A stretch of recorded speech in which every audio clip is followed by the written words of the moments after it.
Welcome to the market money magnet guys. आज यहाँ इस वीडियो में हम बात करने वाले हैं एक ऐसे स्टॉक के बारे में जिसका स्टॉक प्राइस तो आपको 60 रुपीज़ के आसपास देखने को मिलेगा, लेकिन इसके क्लाइंट आप देखेंगे तो आपको खुद शॉक हो जाएगा कि ओनली ऑन द 60 रुपीज़ का स्टॉक है और इतने ज़बरदस्त इसके क्लाइंट और पार्टनर्स हैं कि डेफिनेटली फ्यूचर में कोई बड़ा धमाका ये स्टॉक में हो सकता है। और ऐसे ही फ्यूचर प्लान्स भी स्टॉक के हमें देखने को मिल रहे हैं, तो हम इसके फ्यूचर प्लान्स के साथ साथ स्टॉक का पूरा एनालिसिस देखेंगे। सिर्फ 60 रुपीज़ का स्टॉक है, इसलिए आपको इसमें इन्वेस्ट नहीं करना है। आपको इन्वेस्ट करना है तो उसके पहले आपको पूरा स्टॉक का एनालिसिस कर लेना है, क्योंकि बेसिकली आपका इन्वेस्टमेंट वैल्यू जो होता है उस पे आपको बेनिफिट मिलता है, ना कि स्टॉक प्राइस पे। अगर आप स्टॉक में 10,000 इन्वेस्ट करने जा रहे हैं तो आपको इसके ऊपर मिलेगा जो भी बेनिफिट मिलेगा। अगर स्टॉक प्राइस आपने 1 रुपये वाला स्टॉक 10,000 का खरीद लिया है, 10,000 रुपये तक इन्वेस्ट उसमें कर दिया है, तो आपको 1 रुपये पे फायदा नहीं मिल रहा है, आपको फायदा 10,000 पे मिल रहा है। तो स्टॉक प्राइस मैटर नहीं करता है, स्टॉक का वैल्यूएशन मैटर करता है, स्टॉक फंडामेंटली कितना स्ट्रांग है वो मैटर करता है, फ्यूचर ओरिएंटेशन क्या है उनका, फ्यूचर प्लान्स क्या है ये मैटर करते हैं। तो यहाँ पे सिर्फ स्टॉक प्राइस देख के आपको ब्लाइंडली इन्वेस्ट नहीं करना है। चलिए हम देख लेते हैं स्टॉक का पोटेंशियल कितना है, फंडामेंटल एनालिसिस कैसा है और फ्यूचर प्लान्स क्या क्या है। फायदे के साथ साथ डेफिनेटली हम ड्रॉबैक्स भी देखेंगे, तो स्टे ट्यून गाइस।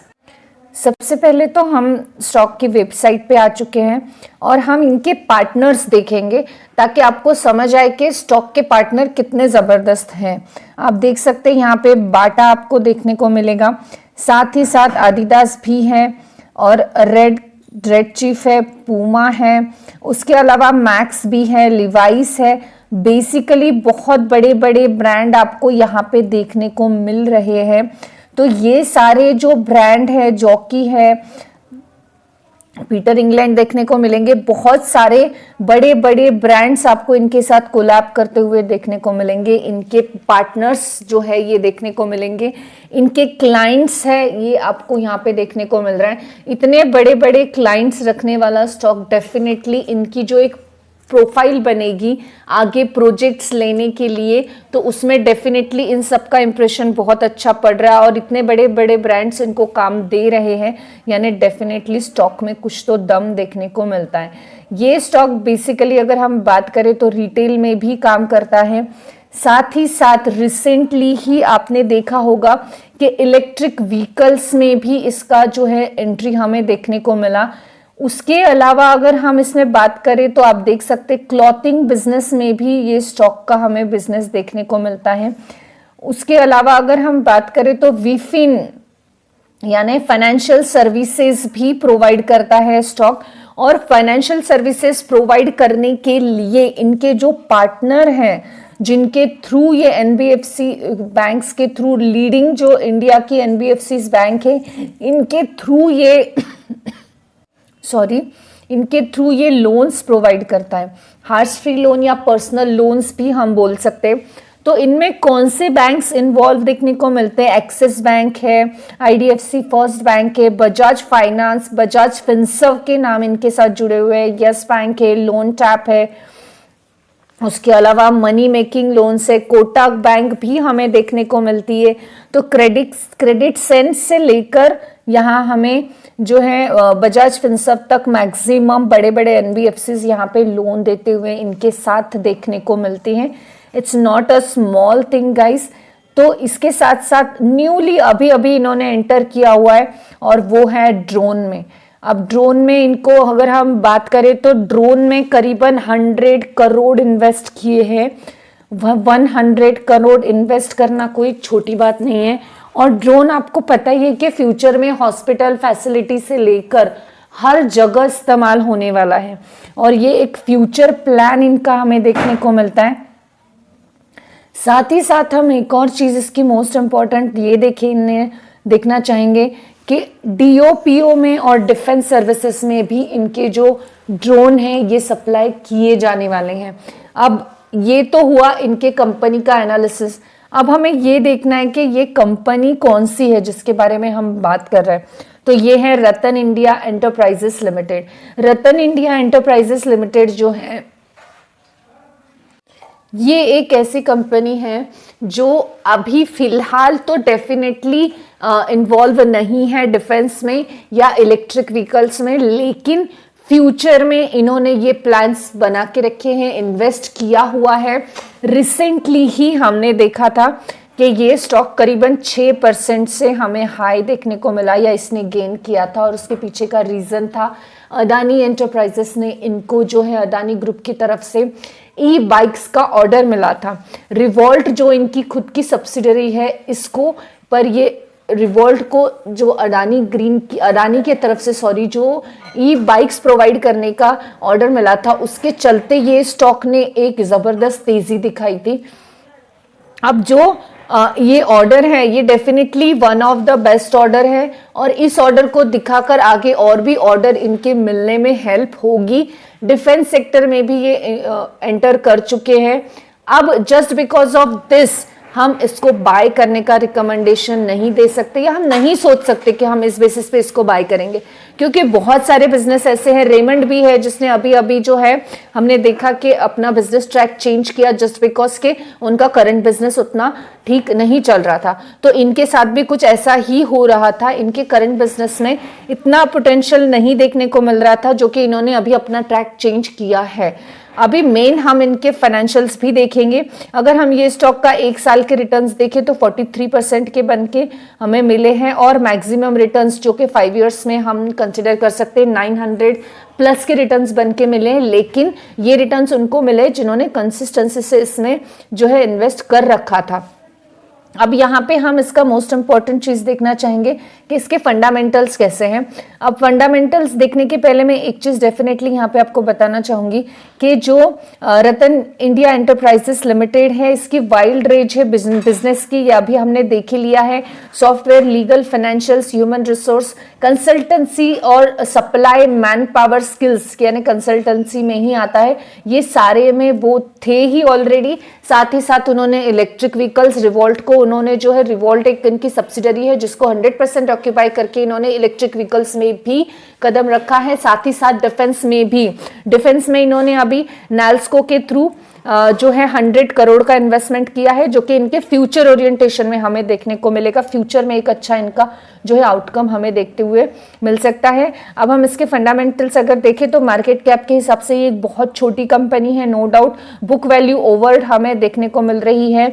ROE सबसे खतरनाक, रिटर्न ऑन इक्विटी हमें माइनस में देखने को मिल रहा है। तो कंपनी का परफॉर्मेंस थोड़ा बहुत डालाडोल ही है, और जो फेस वैल्यू है 2 का ही है, यानी डेफिनेटली स्प्लिट करके इसने ऑलरेडी क्राउड को अपनी तरफ अट्रैक्ट करके जो है कंपनी थोड़ी बहुत हमें हाई होते हुए देखने को मिली है। अब यहाँ पे जो आप देख सकते हैं रिजर्व्स जो है, ये रिजर्व्स जो है 2000 से लेके माइनस में जा चुके हैं और अभी प्लस में आए हैं। तो ये डेफिनेटली एक अच्छा साइन नहीं है यहाँ पे। इसके अलावा अगर हम बात करें तो आप यहाँ देख सकते हैं प्रॉफिट एंड लॉस अकाउंट में सेल्स जो है यहाँ पे 0 था सेल्स, और अब सेल्स थोड़ा इंक्रीज होता हुआ देखने को मिला है। एक्सपेंसेस बढ़ेंगे ही, एक्सपेंसेस होना कोई बड़ी बात नहीं होती। अगर हम नेट प्रॉफिट की बात करें तो नेट प्रॉफिट माइनस से प्लस में आया है। पहले प्लस अच्छा था 500 और फिर माइनस में जा गया और अभी प्लस में है, तो काफ़ी फ्लक्चुएशन हमें नेट प्रॉफिट में देखने को मिल रहा है। अर्निंग पर शेयर माइनस में है और अभी प्लस में, यानी कुछ खास परफॉर्मेंस नहीं है। डिविडेंड पे आउट भी कंपनी का 0 ही है, यानी अब तक इसने डिविडेंड नहीं दिया है। Most important share holding pattern की अगर हम बात करें तो प्रमोटर का जो स्टेक है ये 74% है, 74.86 है, यानी कॉन्स्टेंटली प्रमोटर कोशिश कर रहे हैं कि स्टॉक में कुछ ना कुछ अच्छा किया जाए या अच्छा हो। और इसमें ही सितंबर 2022 की अगर हम बात करें तो यहाँ पे शेयर होल्डिंग पैटर्न में प्रमोटर ने अपना होल्डिंग बढ़ाया था और 15.7% से ये होल्डिंग बढ़ा था। साथ ही साथ FIS ने भी अपना होल्डिंग इसमें बढ़ाया है। तो ये एक डेफिनेटली पॉजिटिव साइन है फॉर द फ्यूचर। और फ्यूचर इस तरह के ई बाइक्स में और इन्होंने ड्रोन में, डिफेंस में सेक्टर में इन्वेस्ट किया है, तो इस वजह से ये हमें देखने को मिला है। लेकिन यहाँ पे जो रिटर्न ऑन इक्विटी है ये लो देखने को मिल रहा है। लास्ट 3 इयर्स की अगर हम बात करें तो करीबन -6.50% से रिटर्न ऑन इक्विटी लो है। ये एक नेगेटिव फ्लैग डेफिनेटली यहाँ पे है। साथ ही साथ अगर हम ओवरऑल स्टॉक की बात करें फंडामेंटल्स की, तो मैं इसको बिलो एवरेज क्वालिटी का कंपनी बताना चाहूंगी कि अभी फिलहाल ये बिलो एवरेज क्वालिटी की कंपनी है। लेकिन हाँ, डेफिनेटली जो एक इनको अदानी की तरफ से एक जो इलेक्ट्रिक व्हीकल का सप्लाई, इलेक्ट्रिक बाइक सप्लाई का जो एक ऑर्डर मिला है, ये एक ऑर्डर एक पॉजिटिव यहाँ पे हमें देखने को मिलता है। साथ ही साथ अगर हम इसका डिटेल देखें तो यहाँ पे जो है कंपनी ने जो फुल्ली सब्सिडरी को उन्होंने ओन किया है और उसके बाद उन्होंने जो थोड़ा बहुत कमबैक दिखाया है, इसमें एक पॉजिटिव रेंज हमें यहाँ देखने को मिल रही है। लेकिन अब ये स्टॉक के पॉजिटिव बात करने के बाद हमें इसके नेगेटिव फैक्टर भी देखने चाहिए। और इसका जो मोस्ट नेगेटिव पॉइंट एक और देखने को मिलता है वो हमें शेयर होल्डिंग पैटर्न में ही मिलता है। प्रमोटर का होल्डिंग अच्छा है, उन्होंने बढ़ाया है, ठीक है। एफआईएस ने होल्डिंग बढ़ाया है, ये भी एक पॉजिटिव साइन है। लेकिन प्रमोटर ने प्लेज भी किए हैं और आप देख सकते हैं धीरे धीरे प्लेज जो है बड़ा है, इंक्रीज हुआ है। अब 12% का प्लेज किया है प्रमोटर ने शेयर स्टॉक को, तो ठीक है, वो कोई बड़ी बात नहीं है। 12% इज अ टॉलरेबल लिमिट। लेकिन ये जो इंक्रीज हुआ है धीरे धीरे, अगर ये बढ़ता रहा और एक समय अगर हम ये 50 तक क्रॉस कर गया या मोर देन 50 भी हो गया, तो ये इतना रिस्की स्टॉक हो जाएगा कि इसमें बने रहना एक हमारे लिए खतरा ही साबित हो सकता है। अब ये भी एक निगेटिव पॉइंट है, क्योंकि अगर शेयर होल्डिंग पैटर्न प्रमोटर ने प्लेज करके रखे हैं शेयर्स, तो वो जो प्लेज किया हुआ है अगर उनको पे नहीं कर पाए तो वो तो ओपन मार्केट में बेच देंगे, और ओपन मार्केट में अगर स्टॉक बिकने लग जाए तो डेफिनेटली आपको यहाँ पे रिस्क देखने को मिलेगा। साथ ही साथ जो है इलेक्ट्रिक व्हीकल्स में और साथ ही साथ ईवी में हम बोल सकते हैं, या डिफेंस में या ड्रोन में, इनको तगड़े कंपटीशन देने वाले बहुत अच्छे अच्छे स्टॉक्स हमें देखने को मिलेंगे। तो इनको प्रोजेक्ट्स मिलना ये थोड़ा सा डिफिकल्ट भी हो सकता है, क्योंकि प्रोजेक्ट देने के लिए अच्छे अच्छे स्टॉक्स को पहले चूज किया जाएगा डिफेंस सेक्टर के लिए या ड्रोन के लिए, और हो सकता है इनको सेकेंडरी कोई जो है प्रोजेक्ट मिले। और ई बाइक्स के लिए अभी एक अदानी का इनको एक जो है ई बाइक्स का प्रोजेक्ट मिला है, कॉन्ट्रैक्ट मिला है। इसका मतलब ऐसा नहीं है कि आगे ये ब्राइटर करे, ऐसे इनको लिस्ट ऑफ कॉन्ट्रैक्ट लेने पड़ेंगे। हाँ, अदानी का कॉन्ट्रैक्ट दिखा के कॉन्ट्रैक्ट मिलने में हेल्प हो सकती है, लेकिन हम सिर्फ इस बेसिस पे इस स्टॉक में इन्वेस्ट नहीं कर सकते हैं। अगर आपको फिर भी इन्वेस्ट करना है तो आपको सोच समझ के एक बार इन्वेस्ट करना चाहिए, और उतना ही अमाउंट करना चाहिए जितना अमाउंट आप टॉलरेबली इन्वेस्ट कर सको। बोरोइंग कर लेना, लोन्स ले लेना, एफडीज तोड़ देना या बहुत सारा अमाउंट लगा देना, इसमें कोई सेंस नहीं बनता।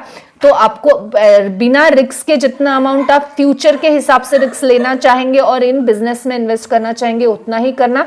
याद रखना, ये जिस बिजनेस में फ्यूचर के बारे में सोच के इन्वेस्ट कर रहा है उसको बहुत टफ कंपटीशन देना पड़ेगा, और उसमें ये कंसिस्टेंसी से कर पाएगा या नहीं, इसकी बैलेंस शीट अभी ही हमें दिखा रही है। आई होप गाइस आपको इन्फॉर्मेटिव लगी होगी। Thanks for watching.